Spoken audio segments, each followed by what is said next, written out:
Good morning, this side प्रीति कौशिक। और आज का जो हमारा टॉपिक है वो है tax audit.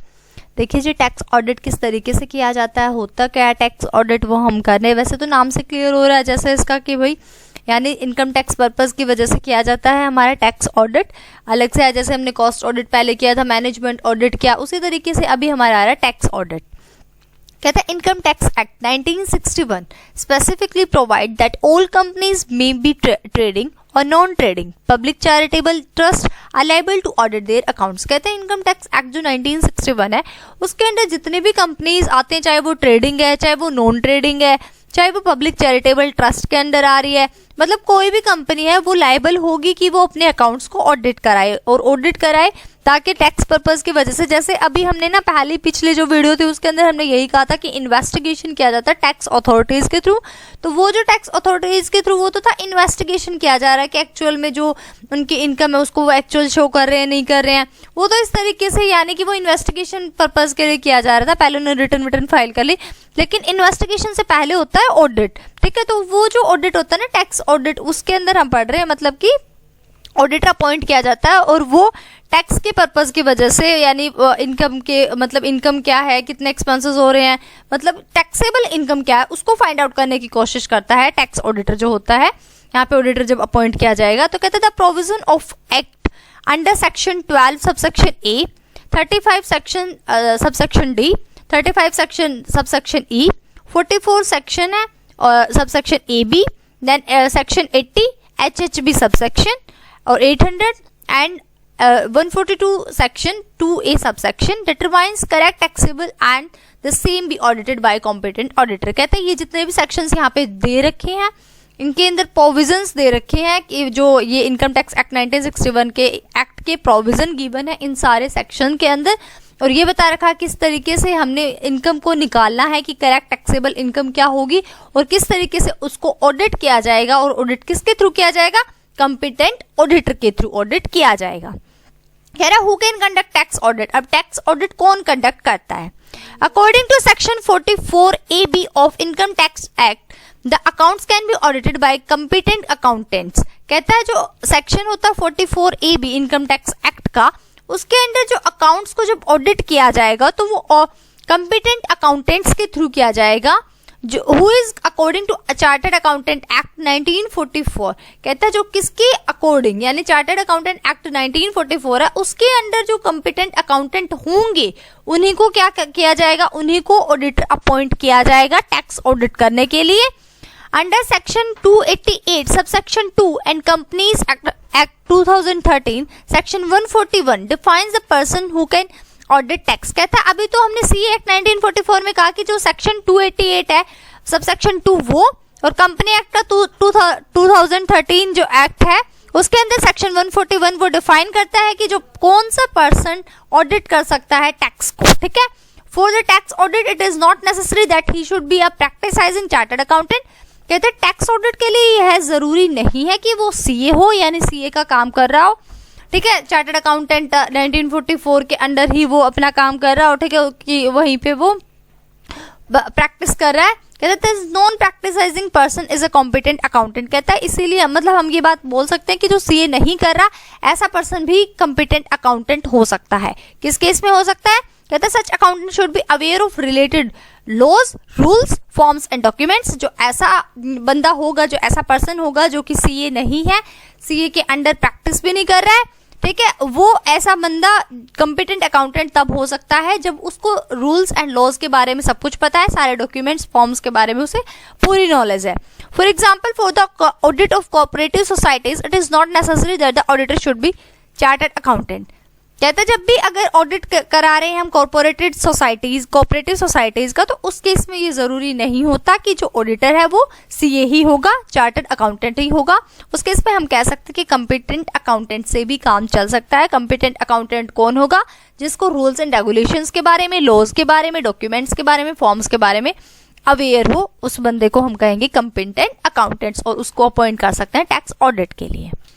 Limit of tax audit assignments.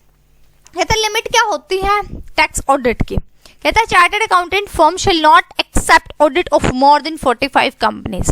कहता है एक सीए फर्म एक्सेप्ट नहीं कर सकती ऑडिट करने का काम, टैक्स ऑडिट करने का काम 45 कंपनीज से ज्यादा, यानी 45 कंपनीज तक वो क्या कर सकती है, 45 कंपनीज तक वो एक्सेप्ट कर सकती है कि वो टैक्स ऑडिट करेगी चार्टर्ड अकाउंटेंट की form. But the provision of companies act 2013 section 139 भी टेकन केयर, कहते हैं लेकिन जो जितने भी कंपनीज एक्ट 2013 की प्रोविजंस है उनको ध्यान में रखना होगा जो सेक्शन 139 के अंडर गिवन है। According to the decision of ICAI Council, Income Tax Act Section 44AD, 44AE and 44AF, persons doing business as per the above sections are excluded from the above limit। जितने भी person यहाँ पे यानी in business के अंदर engaged है, जो ऊपर ये सेक्शन दिए गए हैं 44AD, 44AE, 44AF, वहाँ वो जितने भी पर्सन है वो सारे इस अबव लिमिट से एक्सक्लूड कर रखे हैं, यानी वो इसके अंदर शामिल नहीं होंगे। ठीक है, क्लियर यहाँ तक। उसके बाद हम आगे चलते हैं, objective of tax audit. Tax audit का ऑब्जेक्टिव क्या है, कहते the main objective of tax audit R S. First one is correct income. सबसे पहले मतलब टैक्स ऑडिट का क्या मतलब होता है, मतलब क्यों कराया जा रहा है, एम क्या है, टैक्स ऑडिट कराने का पर्पस क्या है। कहते हैं the checking and study of accounts books reveals that correct income is calculated and calculation of tax is correct and all relevant rebates and concession are taken care.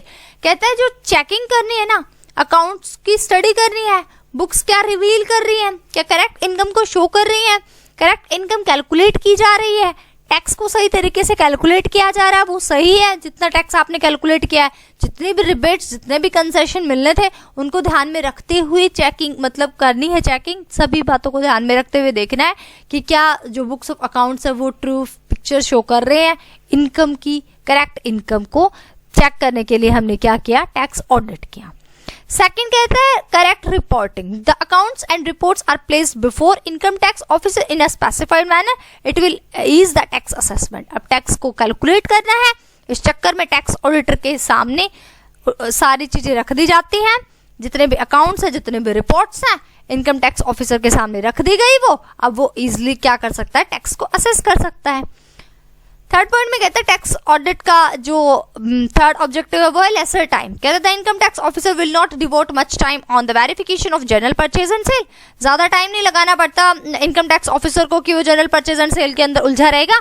The time so saved will be used other investigation and suggestions. तो जो time यहाँ पर बचा वो other investigation में और suggestion provide करने में वो इजिली लगा सकता है, कौन, इनकम टैक्स ऑफिसर। देन उसके बाद का अपॉइंटमेंट ऑफ टैक्स ऑडिटर। अब टैक्स ऑडिटर को किस तरीके से अपॉइंट किया जाता है। It is not necessary to appoint tax auditor in its annual general meeting. ये जरूरी नहीं है कि टैक्स ऑडिटर को एनुअल जनरल मीटिंग के अंदर अपॉइंट किया जाए। The appointment can be made by board of directors और मैनेजिंग डायरेक्टर। जो अपॉइंटमेंट होती है वो किसके थ्रू, बोर्ड ऑफ डायरेक्टर्स के थ्रू और मैनेजिंग डायरेक्टर्स के थ्रू की जा सकती है। If SSC feels so more than one tax auditor can be appointed. अगर एसएससी को ये लगता है, मतलब ऐसा उसे फील होता है कि एक से ज्यादा टैक्स ऑडिटर चाहिए अपॉइंट करना, तो ठीक है वो एक से ज्यादा टैक्स ऑडिटर अपॉइंट कर सकता है। In such situation the audit report should be signed by all the auditor. ऐसे सिचुएशन में जो साइन किए जाएंगे ऑडिट रिपोर्ट के ऊपर वो सभी ऑडिटर्स के थ्रू साइन किए जाएंगे and will be responsible jointly for auditor work. और जो काम किया गया है, ऑडिट का वर्क कंप्लीट किया गया, उसके लिए वो जॉइंटली लायबल होंगे, जॉइंटली रिस्पॉन्सिबल होंगे।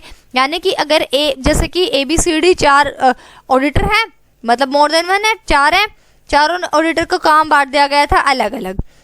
अब अगर बाई चांस एक जनरल बना रहा है, ठीक है, मतलब वैसे नॉर्मली अगर हम देखें मतलब चारों ऑडिटर को कोई अलग अलग काम दिया गया, जब उनको अलग अलग काम दिया गया, बाई चांस B के काम में कुछ फ्रॉड निकल गया या फिर उसने कुछ गड़बड़ी कर दी, तो ABC मतलब तीनों के तीनों अगर B में मिला तो ABD तीनों के तीनों लायबल होंगे, जॉइंटली लायबल होंगे, मतलब चारों ही लायबल हैं उस फ्रॉड को के लिए जो कमिट किया गया है B के थ्रू। ठीक है, तो ये कह रहा है कि जॉइंटली लायबल होंगे, मतलब अगर रिस्पॉन्सिबिलिटी लायबिलिटी देखी जाए तो उनकी जॉइंटली है। It should be mention that the auditor is appointed according to section 44 for auditing the account. Starting में ही हमने किया था कि जो अपॉइंटमेंट होती है वो सेक्शन 44 AB के अकॉर्डिंग ही होनी चाहिए। ऑडिटर की जो अपॉइंटमेंट है वो सेक्शन 44 AB के अकॉर्डिंग होनी चाहिए ताकि अकाउंट्स को ऑडिट किया जा सके। ठीक है, तो आज के लिए हमारा इतना ही। टैक्स ऑडिटर के बारे में हमने काफी कुछ पढ़ा, तो आई थिंक आपको क्लियर हो गया होगा। Hope you like it. Thanks for watching. Like, share, comment and subscribe Preeti Kaushik classes. Bye bye, take care, keep watching.